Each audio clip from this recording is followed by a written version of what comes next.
Welcome back to Movies Review. Today I'm going to explain the movie called 101 Dalmatians, released in the year 1996. Roger Dearly is an American video game designer who lives with his pet Dalmatian Pongo in London. Pongo wakes up every day earlier than his master and prepares his shower before finally waking him up. The dog also knows how to open the main door and pick up milk deliveries. Elsewhere in London, a fashion designer named Anita Campbell Green lives with her female Dalmatian Purdy. Meanwhile, the city of London is currently rocked by the disappearance of a white Siberian tiger from the city's main zoo. Roger and Anita love taking a stroll at the city's St. James Park with their pet dogs, but have never met each other at the work front.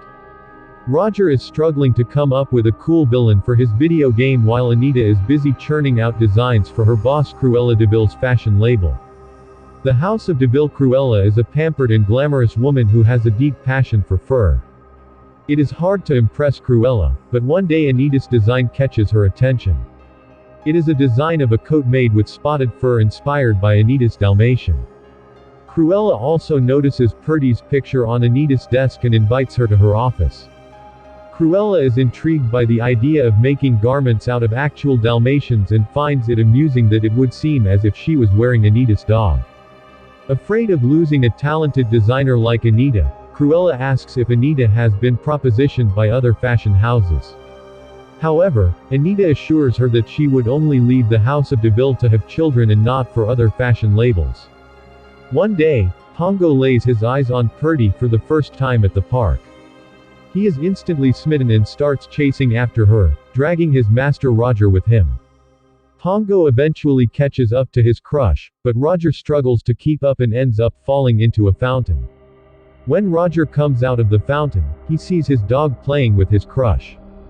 He introduces himself to Anita and the two instantly like each other.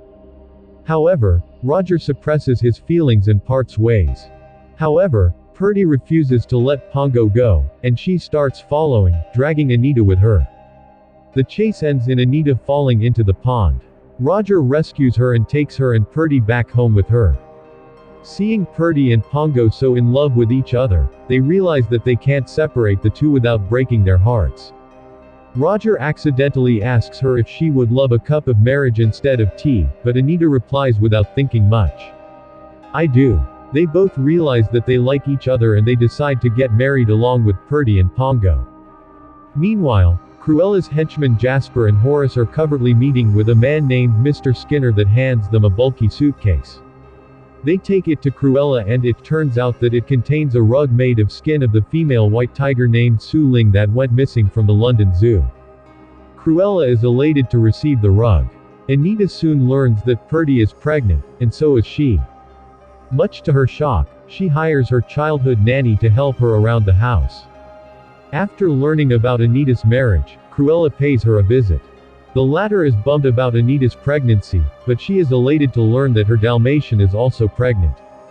Several weeks later, Purdy gives birth to a litter of 15 puppies. However, one of the puppies stops breathing. Roger refuses to let the puppy go and keeps petting it until it starts breathing. Excited, the nanny names the puppy Lucky Roger. Pongo and Anita are jubilant about the puppies, but unbeknownst to them, Cruella has deployed Jasper and Horace outside their home to keep an eye on them. They relay the news of the puppy's arrival to Cruella, and she immediately rushes to Anita's home. She barges into their home, but only to learn that the puppies are white as snow and with no black spots. However, Anita tells her that the spots won't appear until later. Relieved, Cruella tells Anita to pack the puppies for her, but Anita tells her that the puppies need to be with their mother for several weeks. Becoming increasingly impatient, Cruella offers Roger and Anita £7,500 for the puppies, but they refuse to sell the puppies. Enraged, Cruella dismisses Anita and vows revenge against her and Roger. Months pass by, the puppies have grown bigger in size, and the nanny buys belts for all of them.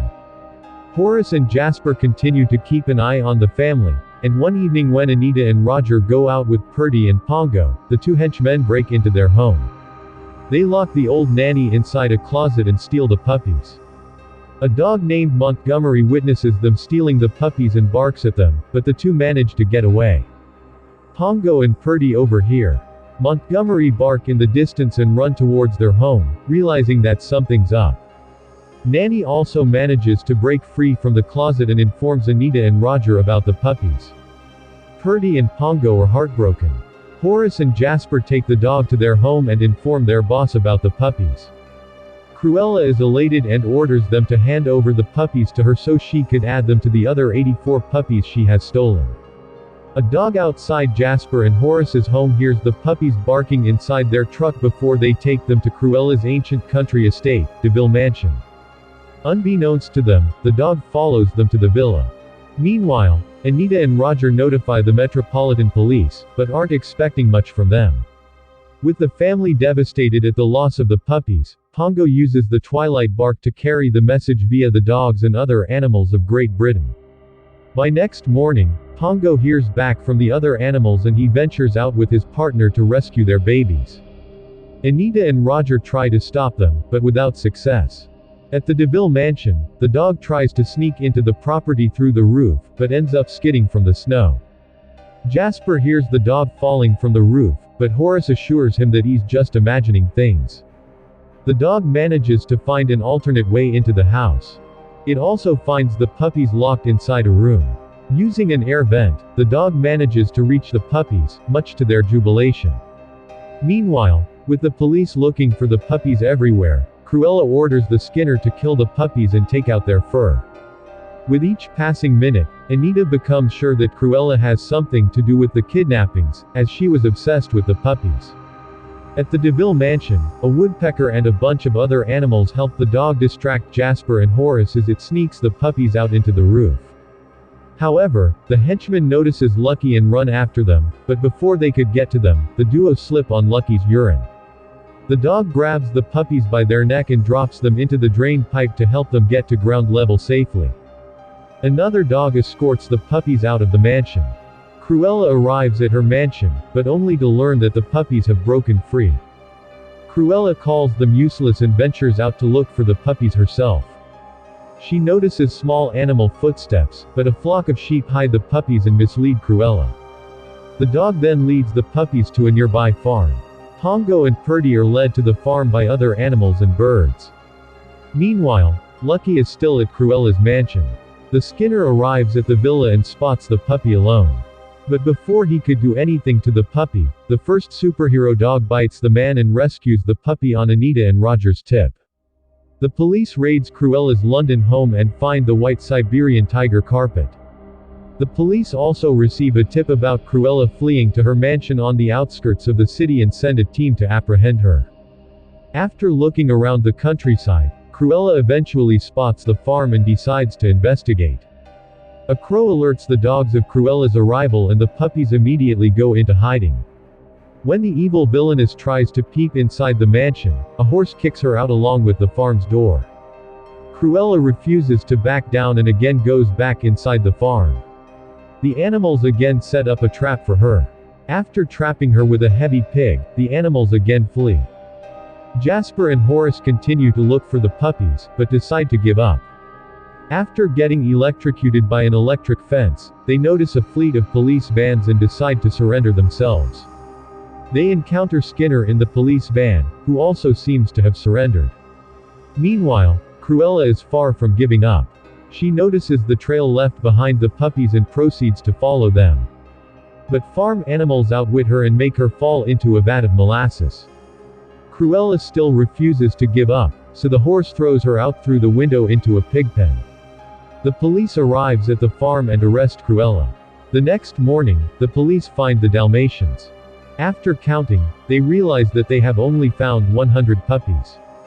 Congo suddenly starts barking and everyone notices Lucky, the last puppy arriving with the brown dog. The police take the puppies and the criminals back to London. In the police van, Cruella berates Jasper, Horace, and Skinner for their incompetence. It reaches for her purse to grab a lighter, but she realizes that she mistook a skunk for her purse. The skunk sprays them with its stinky spray as they scream in horror and disgust. Anita and Roger are elated to be reunited with their dogs and puppies. In excitement, Roger asks the police officers how he may repay for their service. Just then, an officer informs them that the remaining 84 puppies have no home to go to, as they have not yet been claimed by their original owners. After a brief moment, Roger and Anita decide to adopt the puppies and give them a home. Anita is worried about the cost of raising 101 puppies, but Roger designs a successful video game featuring Dalmatian puppies as the protagonist and Cruella as the villain. The game makes Roger millions and he moves to the countryside with his family. A year passes by and the couple welcomed a daughter, and the puppies have also grown up to have puppies of their own.